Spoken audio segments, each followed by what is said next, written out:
This is my new to me 2019 F-150 5.0 10-speed. You might say, Tom, that is much too nice of a truck for you. And trust me, I know, but there are some catches. For one, it's got a rebuilt title from being sideswiped. 2, it's a base model work truck. 3, it's a long bed. And 4, it's two-wheel drive. Basically, nobody wanted this thing except for me. And in this video, it is going to turn into the most ridiculous sleeper you've ever seen. It's gonna be NA, and it's gonna be fast as f***.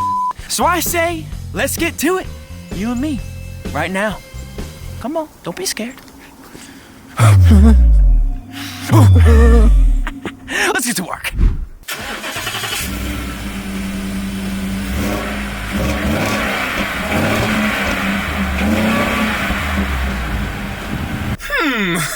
I wonder what this button does when you hold it for 6 seconds. I wonder if it completely disables traction control or something.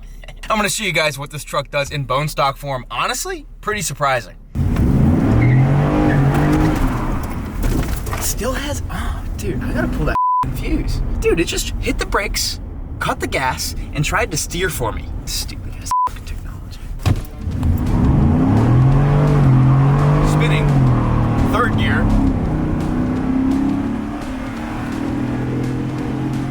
This thing's pretty quick.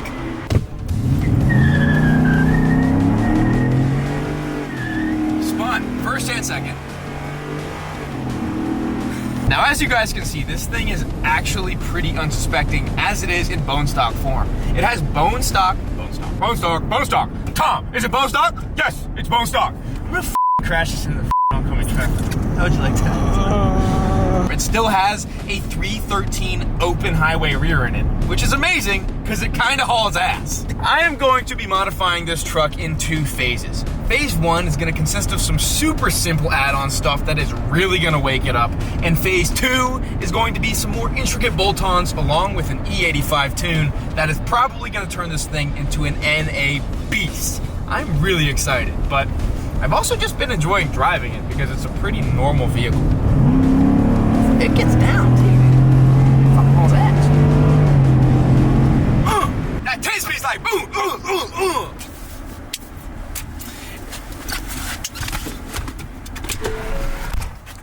Needless to say, I'm pretty excited. Lucid.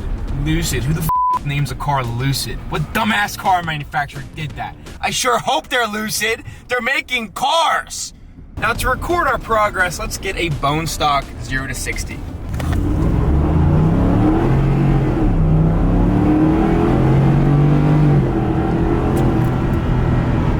Wow, I am either very impressed or disappointed by those results because I don't have a timer. The timer is post-edit.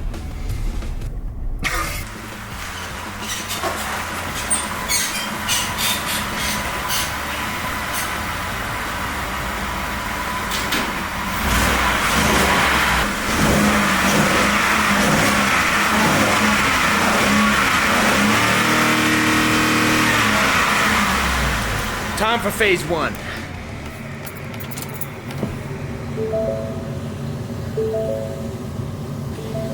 The first modification is a very easy one. Access the fuse box. Pull out the dumbass fuse that controls all the ABS and traction control.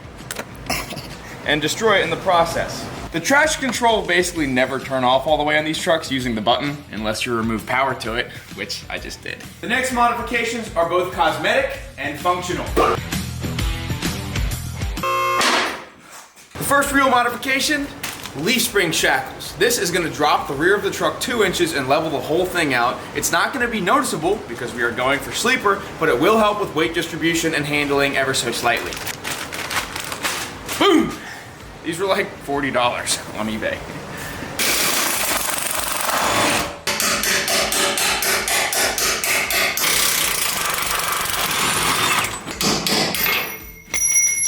And original shackle out. See the difference? The spare tire is in the way of my leaf spring shackles. Figure we could take it off, do a little weight reduction while we're at it. Off you come. Damn, that's solid. 80 pounds? With that, don't need the roadside repair kit and jack, so that's another 20 pounds. Boom! Now I have room to swing a hammer and put this bolt back in. Tom, you shouldn't have to hammer that bolt. I am though. Boom!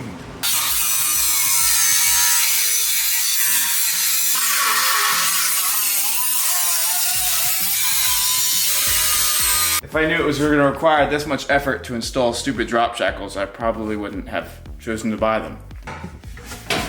Beautiful, lovely, splendid. Oh, would you look at that?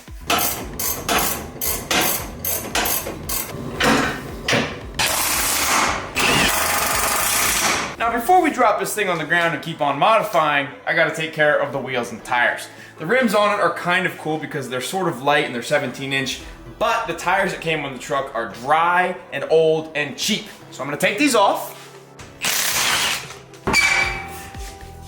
And I'll be replacing them with these, the factory work truck Steelies. These are brand new takeoffs off of 2024. They have Pirelli Scorpion tires, and I got them for 400 bucks off Marketplace. I looked it up, and the internet said they were heavier, but they honestly feel lighter. Oh yeah. Class the girl down a little bit. Last but not least, the center caps. Oh yeah. All these other YouTubers with their sleeper F-150s, they're like lowered, they got weld wheels, exhaust. I got a long bed with a rebuilt title. They'll never see it coming.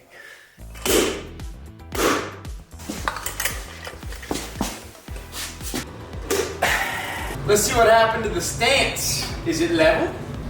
Yeah. Oh shit. Oh shit. That made a difference. Damn, it's almost like I modified it. I don't know, I still think it looks stock though. We have one more modification left for phase one. Let me go grab some parts. Let's get rid of that silly open highway rear and install some 373s and a brand new posi unit. I'll see you when that's done.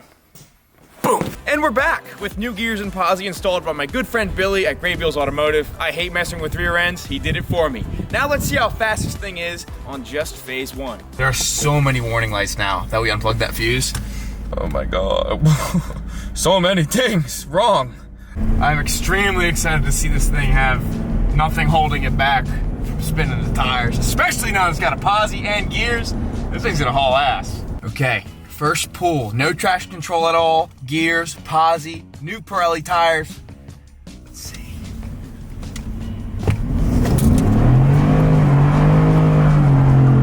Dude, it spun into third gear! Not only did it slide, it spun the tires in first, second, and third. That's insane, because we haven't done any real engine modifications or tuning at all. Holy shit, that's nasty. All right, now this time I'm just gonna roll into it, do like a 20 roll and stomp it.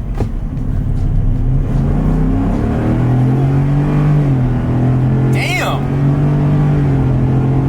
Those gears are a lot quicker. It shifts nice and fast, which is exactly what I wanted, because the old highway gears sucked. All right, let me do a little, real test here.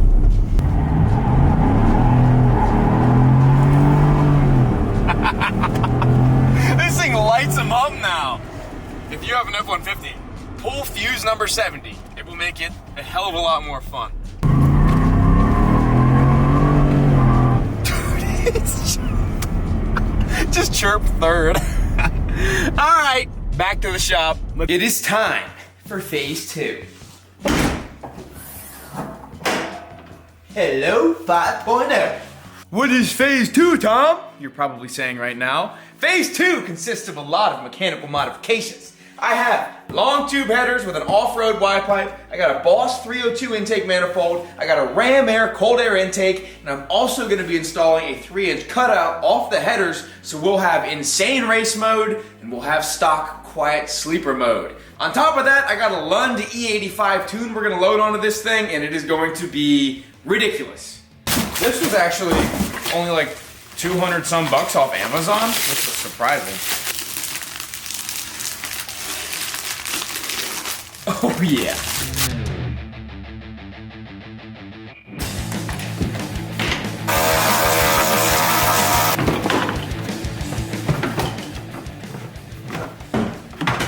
Off comes the stock airbox, not to be reinstalled. Wow, all this stuff is kind of easy to pop off. I say after I've already broken like 6 different clips. It's all so simple and easy. Fuel rail, please spray me with gas. Oh, wasn't even bad. It smells like normal gasoline. I can't wait for it to smell like E85. Oh, I have unplugged injectors and made a big fuel mess. Keeps on doing that. Keeps randomly spewing out fuel. Okay, injectors are unplugged. Now I can pop off the fuel rail.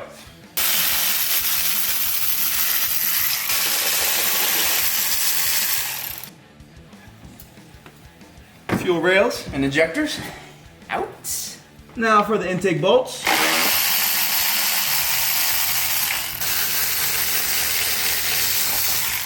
Now I'm aware there are some plugs in the back of the intake that I'm gonna have to remove that are gonna be a pain in the ass. Oh wow. There is an actual mouse nest, a real mouse nest underneath the intake. That is pretty crazy. Normally when you see that, the truck does not run.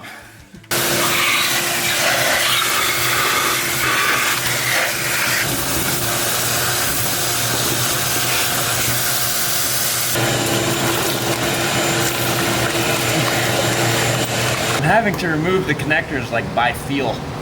There's multiple in the back of the intake. I think I just got them all though. Oh my god, removing these plugs in the back of the intake is kind of hard, not gonna lie to you. Getting to them is tough. There it is, got it.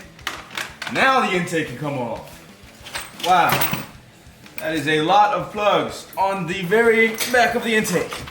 Oh, and it's out.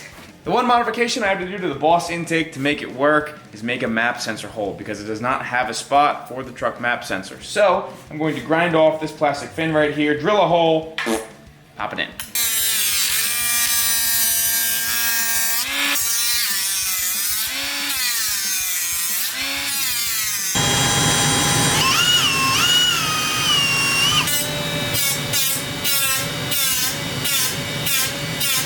Applying a little bit of silicone to this map sensor just in case my hole's not perfect. I can pop this in. Boop. Beautiful! I removed the throttle body off the old intake. There were some plastic dowel pins that didn't match up on the new one, so I cut them off, cleaned them up. Now we can toss this on.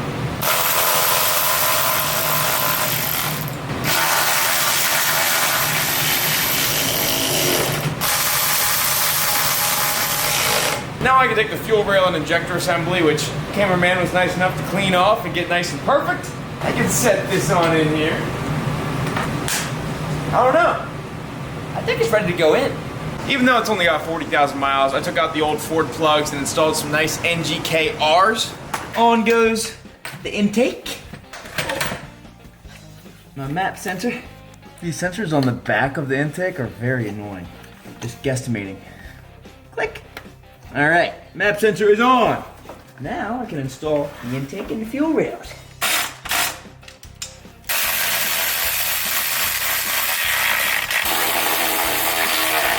Torque down to the proper torque spec, AKA tight.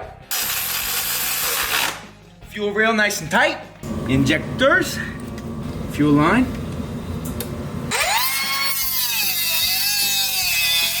Modifying some vacuum lines. Found some random person on the internet that has done this, who said where they ran theirs, and I am following it to a T. Oh yeah. Oh yeah. It took me a hot minute to figure out how to run these vacuum lines, so if you're doing it at home, this is it, simplified. Vacuum line from the brake booster goes to the bottom port behind the throttle body. This canister here runs to the top port behind the throttle body, and the breather from the valve cover goes to the big left port behind the throttle body. I believe this one right here should go to the air intake, and I believe this truck should also run now. So I might fire it up and see if I f anything up. Any fuel leaks?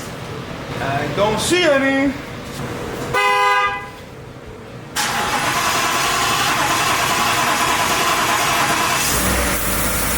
Look at that.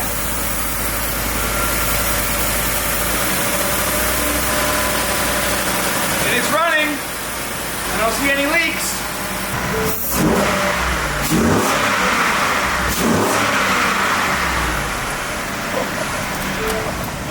she ain't even tuned yet. I heard a little more throttle response there. Header time!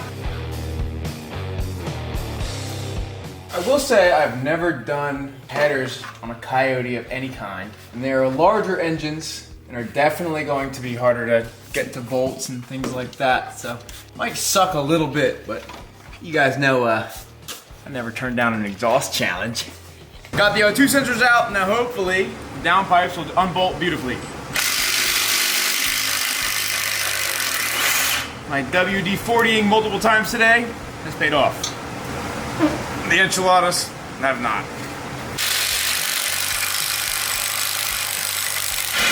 This is where it's nice working on the brand new truck.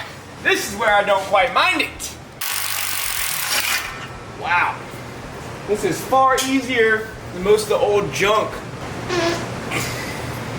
Cameraman. Now I can unbolt the rest of the exhaust.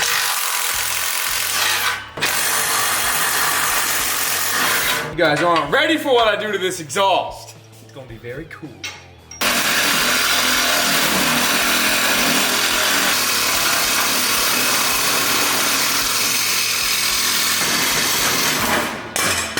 Don't need that. Don't need this. There are currently 8 studs holding these manifolds on. There's 1 stud that's gonna take them off.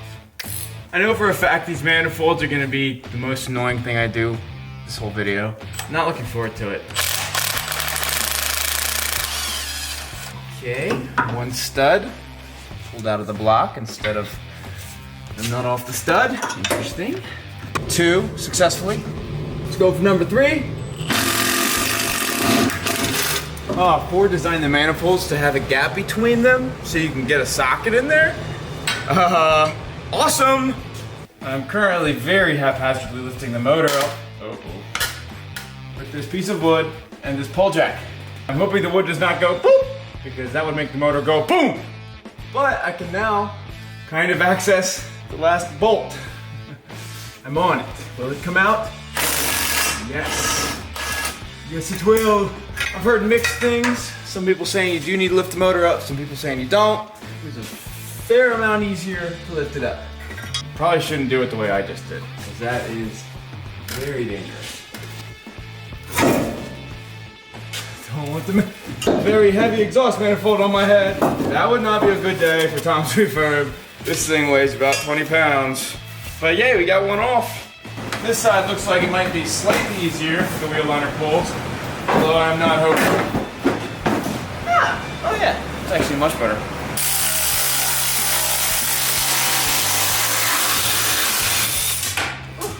Oh, so close I almost got the wrench stuck in there.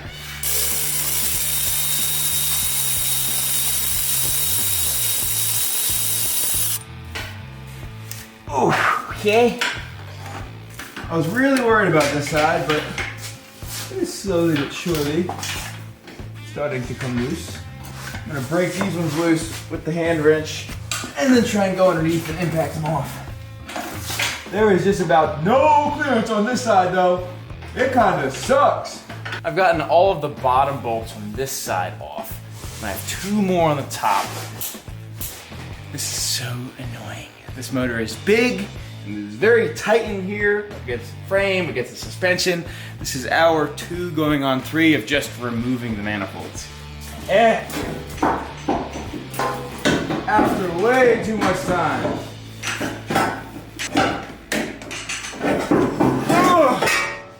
The passenger manifold is off!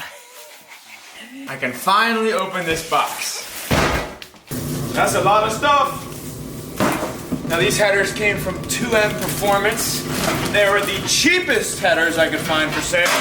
They were under $1,000, and they look pretty sexy. Let's try to install the hard side first.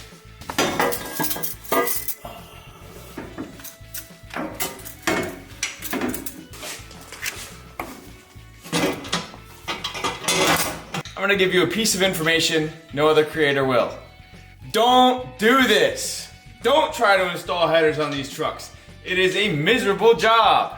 All the other videos you'll find on YouTube, which I surfed myself before installing them, didn't show this part. The part where you are wrestling your hand in between the starter and the motor mount, blindly trying to start a bolt. This sucks. Do not put headers on your 5.0 F-150 unless you want to have an evening filled with misery and frustration and yelling and cursing. These motors are so wide and so fat, and it is so awkward trying to put these stupid things in. I wish I never bought these. I wish I just did cat deletes. The passenger side header's in. It took like 2 straight hours to install one header. So fun! This side is supposed to be the easy side. Let's see if that's the case.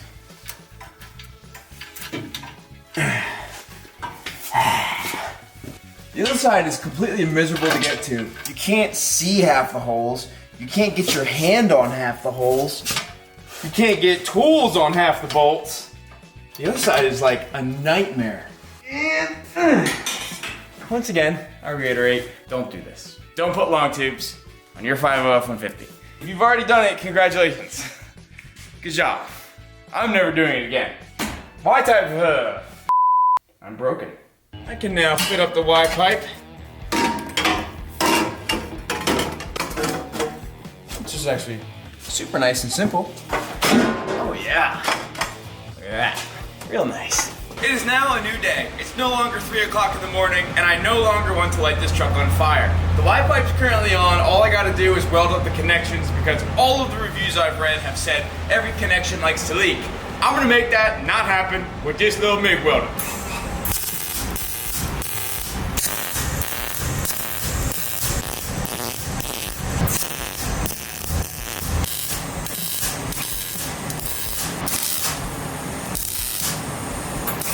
I've welded all of the intermediate Y-pipe pieces, such as like the connecting bits, but I haven't welded the Y-pipe to the headers. What I'm gonna do is toss 2 clamps on it and see if it leaks when we start it up. If it does leak, then I'll weld as much as I can. If not, I'll leave it. Using my very own Speedy's Equipment stainless steel slip band clamps here that should allow for a nice tight seal.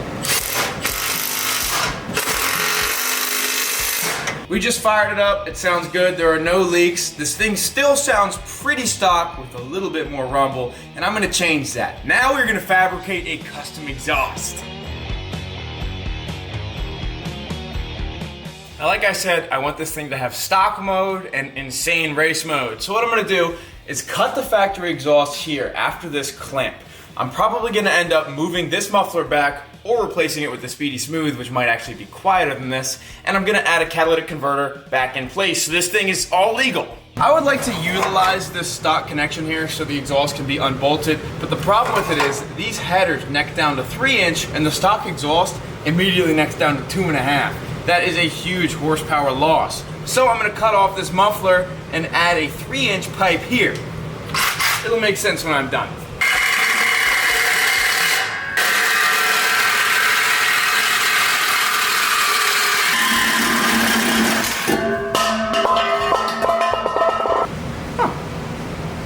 Interesting.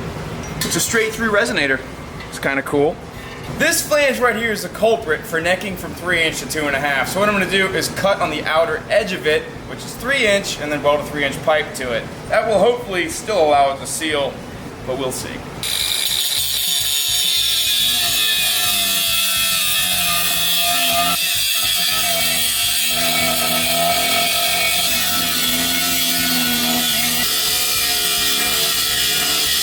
Now if I cut that good enough, hopefully I can just pop it off, but it looks like it's really thick.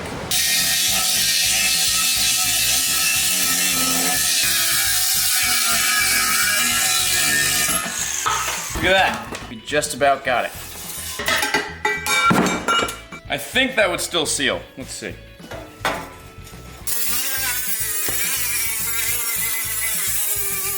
Now I'm really hoping a 3-inch pipe will just slide right in there.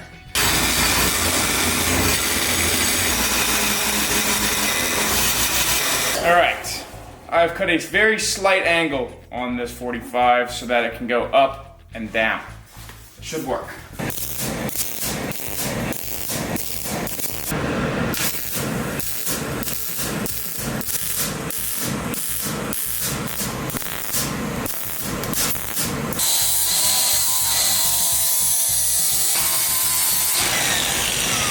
Now, I don't normally grind my welds, but I wanted to make sure there was still a clean mating surface for this bell flange, whatever it's called. I'm gonna clean up the top a little bit better though.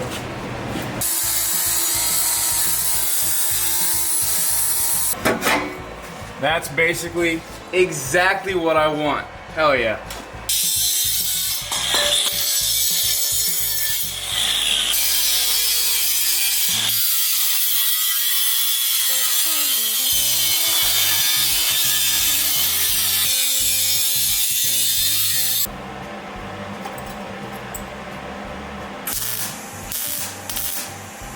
Now, we have this pipe that goes below where the stock exhaust would. That's exactly what I want. It's 3-inch, it's nice and clean, minus my welds because I kept blowing holes in the thin pipe.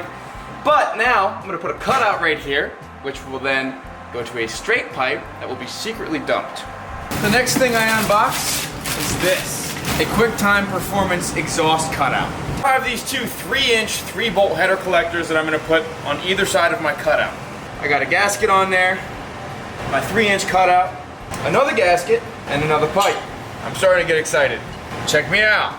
You get where I'm headed here? You get what I'm doing? You get what's going on? Alright, this is crude, but you get the idea, right? I want to have that flip of the switch and have the flow go straight 3-inch with no restriction. Now when the cutout is closed, it's going to force the exhaust gases to redirect up into the stock 2.5-inch exhaust. It should sound pretty quiet, and I don't really care how it flows because if I want to race or do something crazy, I'm just going to flip the switch and have open header performance. You guys understand?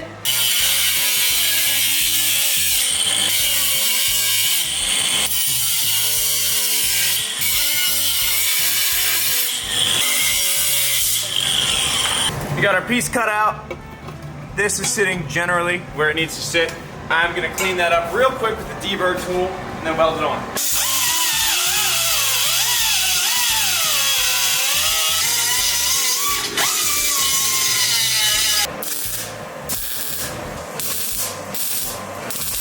I'm not overly pleased with how my welds came out there, but I was welding some awkward gaps, but it looks okay.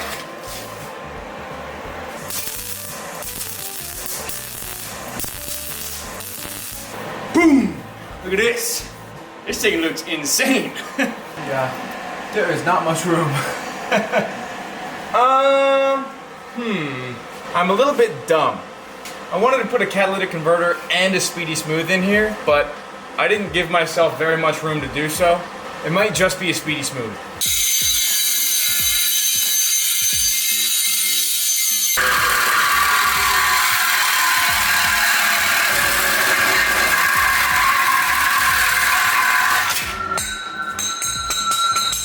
The Speedy Smooth should be quieter than that stock resonator because it has packing material and it's longer, and that resonator did not. So, hopefully I can slip this up in here. Yeah, it looks like it'll do exactly what I want it to.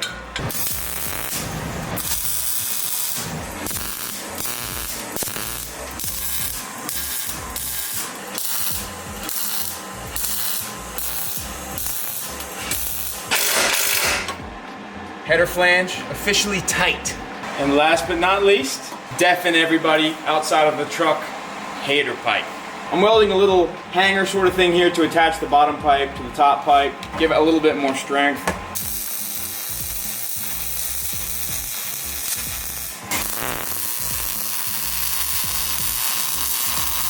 All right, I'd say the exhaust system is done.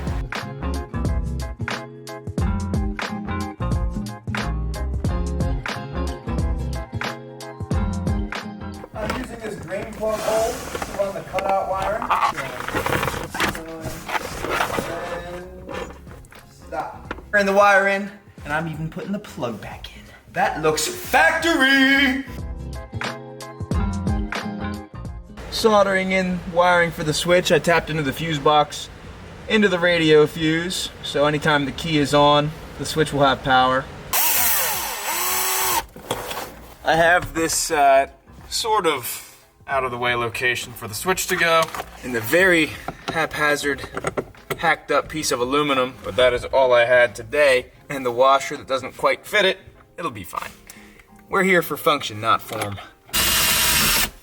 Good spot for ground on the dash. Now I can see. Does my switch work? Everyone, shh. Yes, it does. Sweet! It is officially installed. We have our ugly little panel here holding our switch, but I've run the wires up onto the dash and onto the floor. Everything is clean, tied up. I want to hear it! I'm gonna start with it closed. Pretty quiet. Not honestly as quiet as I wanted. Sounds kind of stock. Let me flip the switch.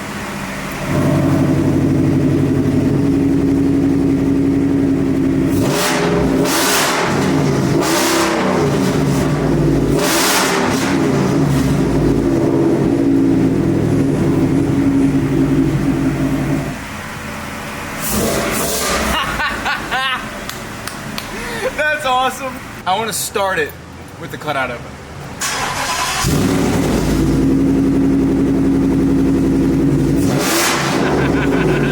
Yeah! That's badass. I want to drive it so bad. I want to go load the E85 tune-up in it and fill it up, but I have to install the cold air intake. This is an Air-Raid cold air intake. I'm not sponsored by anybody in this video too, so I'm not gonna go into depth. I'm just gonna toss on this ram air intake, and then we're gonna drive this bastard. Air box first. I'm not reading the instructions.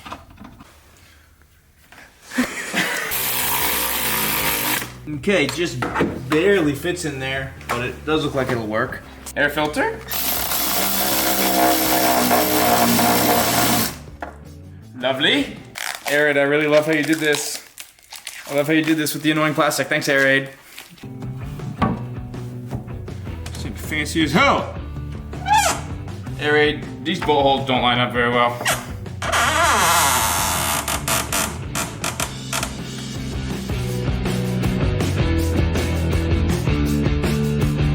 I believe our work under the hood is done. It's almost like we should load it up with E85 and then install the Lund E85 tune that should wake this thing up into an insane sleeper.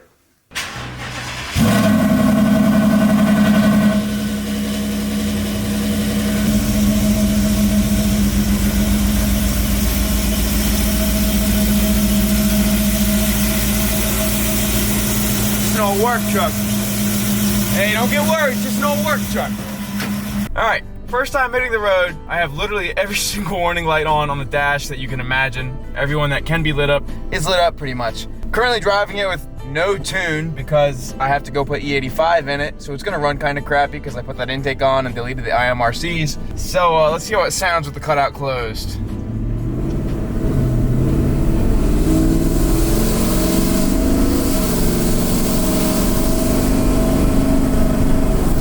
It's actually surprisingly loud still, with the stock muffler and a speedy smooth.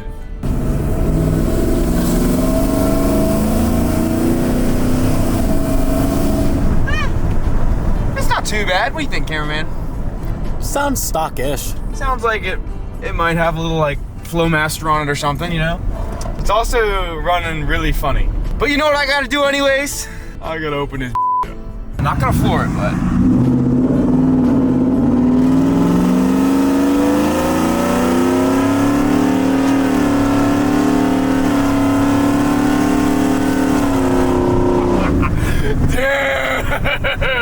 alright, I'll be the first to say it. I don't think Coyote motors sound that good, especially when they're straight pipes, but that sounds pissed the f off.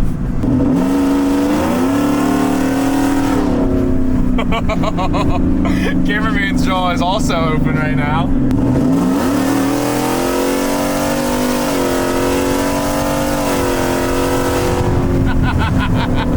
Once this thing has a tune in it, it's gonna be ridiculous.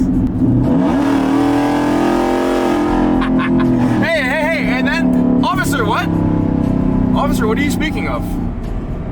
What kind of tomfoolery are you speaking of? I would never do anything in my work truck. It's just a stock work truck, what could I do?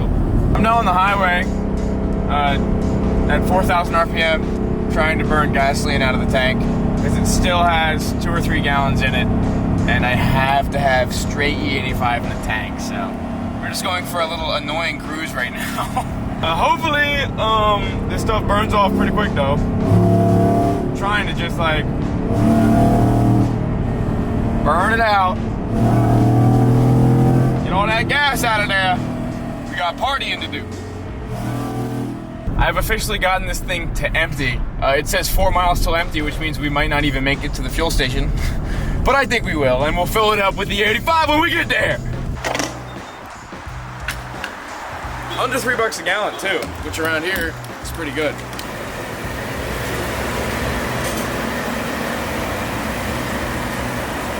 If you guys were here, you'd say, damn Tom, smells like someone's burning corn juice in there. That's exactly what's going on. Don't mind if I do.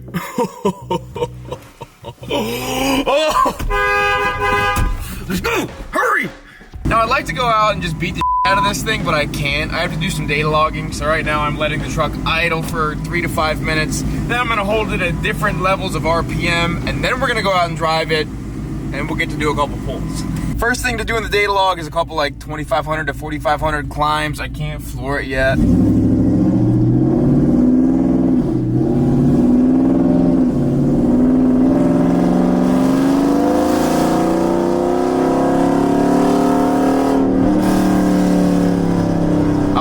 So bad though.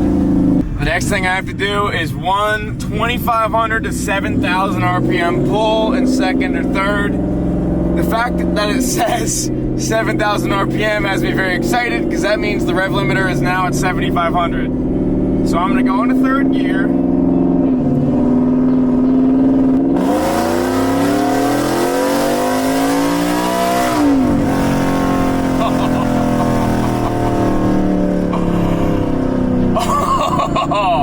That's the first time this truck's seen 7,000 RPM. Alright, now I have to park it and let it idle for 2 more minutes and stop the data log. And you know, I might risk it for y'all. I might do a little actual pull, because I really want to know what this thing's got. It's time for one good pull.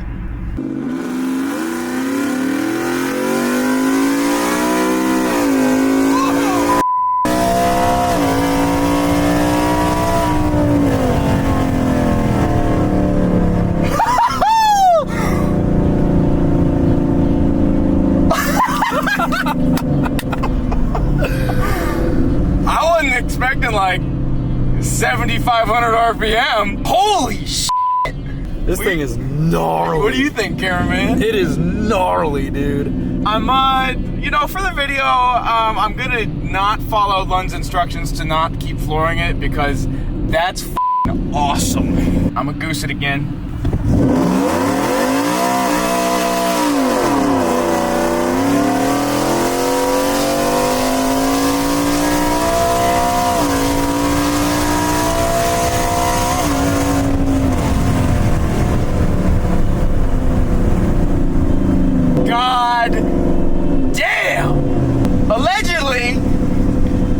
Got up to allegedly a very remarkable rate of speed, allegedly in Mexico. Very fast.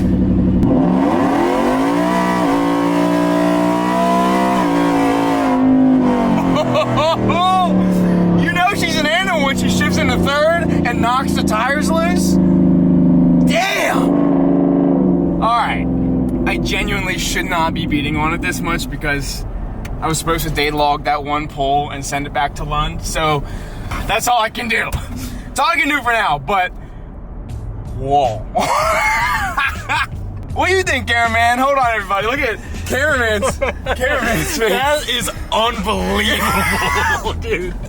It may not seem that fast on video, but when you see the speedometer just doing that on a work truck, it feels insane. This thing shifts so hard, too. Best part is I got the cutout closed. I'm gonna roll back through local Mexico, and the officers of the law in Mexico won't know it was me because I'm just in this stock work truck. In my nice stock work truck, my nice quiet stock work truck. that will melt the tires in first through third if I punch it. But it's just my stock work truck. NA, too. I ain't no YouTuber putting a blow on this. NA, baby. I'm gonna talk a little There's a lot of YouTubers with these F-150 5.0 speeds saying they got a sleeper, but their trucks are like short beds with bead locks that are lowered and loud. I haven't seen one that's a long bed 2-wheel drive with stock exhaust. They say sleeper. I call cap.